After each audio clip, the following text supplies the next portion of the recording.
हम इसके लिए रोए या हंसें। रोना इसलिए है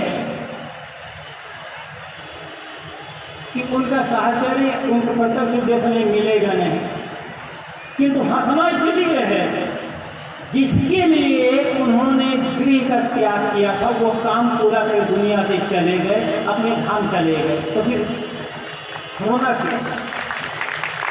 संत मरे क्या रोइए, सदगुरु कबीर की साखी है। संत मरे क्या रोइए, जो अपनों घर जाए, रोवे साकर बापरा जो हाथों हाथ दिखा। किसी कवि ने बहुत सुंदर कहा है, जो धर्म पालन से में मुक्त, जिसको विषय ही भोग है, संसार में मरना उसी का सोचने के योग्य है। जो इंद्रियों को जीत कर धर्माचरण में लीन है, उसके मरण में सोच क्या, वह मुक्त बंधनहीन है।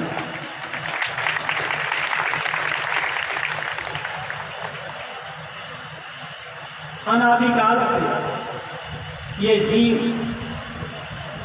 पता नहीं किस किस खानियों में शरीर धारण करके छोड़ते आ रहा है और कैसे कैसे असहनीय कष्ट को झेलते और भोगते आ रहा है। तथागत बुद्ध ने धम्मपदम में कहा है, भिक्षुओं, अनादिकाल की दुनिया में प्रिय के वियोग में, अप्रिय के संयोग में, रोग व्याधि के दर्द में जो तुमने आंसू बहाए हैं, यदि उन आंसुओं को इकट्ठा किया गया होता तो तुम्हारे आंसू ये सातों शब्द के पानी से ज्यादा हो गए। आज साहेब जी उस पीड़ा से सदा सदा के लिए मुक्त हो गए और यही काम आज नहीं तो कल हमें और आपको भी करना होगा। हम संतों से जुड़ते हैं, गुरुजनों की शरण में जाते हैं, सेवा और भक्ति करते हैं, तो क्यों? इसलिए, सिर्फ इसलिए कि शारीरिक, मानसिक, आध्यात्मिक जितने भी दुख दर्द हैं, उस दुख दर्द से छुटकारा पाने के लिए जीव मात्र का एक उद्देश्य है, कल्याण की प्राप्ति।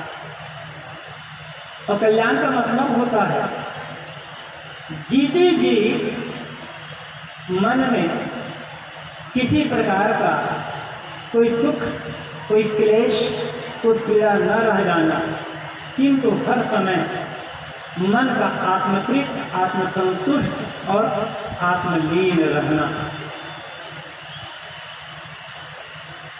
और ये काम हमने कर लिया तो मानो हम सभी गुरुजनों के लिए हमारी श्रद्धांजलि अर्पित होगी। और ये काम नहीं किया तो कुछ नहीं। जब किसी भी व्यक्ति का शरीर शांत होता है तो उसकी श्रद्धांजलि सभा आयोजित की जाती है। लेकिन हमारे लिए भी होगी, थोड़े लोग रहेंगे, 2-4-10 लोग तो रहेंगे। और जानते हैं क्या होगा? मरने से हर आदमी डरता है, कोई मौत नहीं चाहता, लेकिन वो मौत तो आएगी।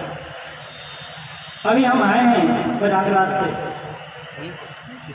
तो मेरे साथ मेरे दो साथी आए हैं, उनका टिकट वेटिंग लिस्ट में था। सोचा कि वीआईपी कोटा से कंफर्म करवा लूँ, लेकिन ऑटोमेटिक कंफर्म हो गए। हम जब कहीं यात्रा करते हैं और यात्रा जल्दी में करना होता है, टिकट काउंटर से या मोबाइल से जब टिकट बनाते हैं तो बहुत बार कंफर्म टिकट मिलता है और बहुत बार टिकट मिलता है वेटिंग का। कंफर्म टिकट मिलता है तो हमें बड़ी खुशी होती है, और वेटिंग का टिकट मिलता है तो हम थोड़ा सा मायूस हो जाता है। पता नहीं वेटिंग कंफर्म होगी या नहीं होगी, यदि नहीं होगी तो कैसे यात्रा कटेगी। और वेटिंग यदि कंफर्म हो गई तो मन में बड़ी खुशी होती कन्फर्म हो गई, आराम से मेरी यात्रा कट जाएगी। लेकिन ध्यान रखना, हम सब जितने भी लोग यहाँ खड़े हैं बैठे हैं, मौत की गाड़ी में हम सब वेटिंग लिस्ट में चढ़ रहे हैं। और ये वेटिंग कन्फर्म हो गई ही रहेगी, चाहे चोट लगा या न लगा। अपने आप जन्म लिए, हमारा नाम वेटिंग में लिख गया। अब वो वेटिंग कन्फर्म का जब दिन आएगा, तब उस दिन हमारे मन में पछतावा होगा या उल्लास होगा। ये हमारे जीवन की अपनी परीक्षा होगी। मौत सुखदायी नहीं, मौत सुखदायी।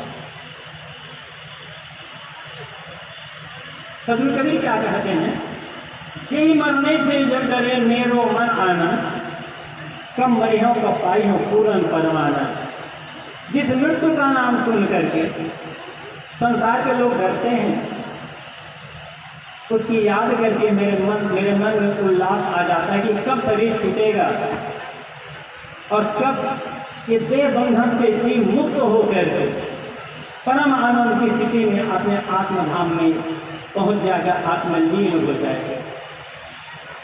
वही तो जीवन की सार्थकता, उसी के लिए जीवन मिला। और मान लो क्या मरना हमारे लिए सचमुच दुख की बात है? हमारा शरीर छूटेगा तो कुछ लोग रोएंगे और कुछ लोग हंसेंगे। यदि हमारे मरने किसी को खुशी होती है तो इससे अच्छी बात और क्या हो? करना क्यों? करना नहीं। किसी भी संत की श्रद्धांजलि में आने का अर्थ होता है मौत से निर्भय हो जाना। और मौत से निर्भय कौन होगा? इस जीवन को पा करके जो काम हमें करना चाहिए था वो काम हम कर लिए। सरदेसी साहब जी का एक भजन है,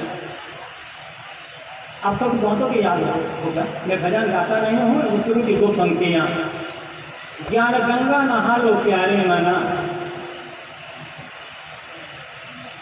मैल दिल का छुड़ा लो प्यारे मेरा। यदि हम संतों द्वारा प्रवाहित ज्ञान गंगा में निमज्जन करके अपने दिल के मैल को थोड़ा सा भी धुला सके या धो सके, इससे हमारे जीवन की सार्थकता होगी। और अपने मन के मैल को, दिल में लगे हुए दाग को हम थोड़ा सा भी धो सके तो श्रद्धेय साहब जी के लिए हमारी सच्ची श्रद्धांजलि होगी। जरा याद करें, हम लोग उस महान सद्गुरु के अनुयायी हैं। पूरी दुनिया में चैलेंज देने वाले सद्गुरु कबीर अकेले हैं जिन्होंने डंके की चोट पर कहा था, सो चादर सुंदर मोने ओढ़ी ओढ़ के मैली किने चदरिया, दास कबीर जतन से ओढ़ी ज्यों की क्यों घटनी चदरिया। ऐसे महान सद्गुरु के अनुयायी होकर के हमें झांकना है कि मेरे जीवन की चादर में कितने दाग लगे हुए हैं, और एक ही दाग को हमने धो लिया। तो ये सद्गुरु कबीर के लिए, श्रद्धेय साहब जी के लिए हमारी श्रद्धांजलि होगी, इसी हमारे जीवन की सफलता होगी। आप सबको प्रणाम।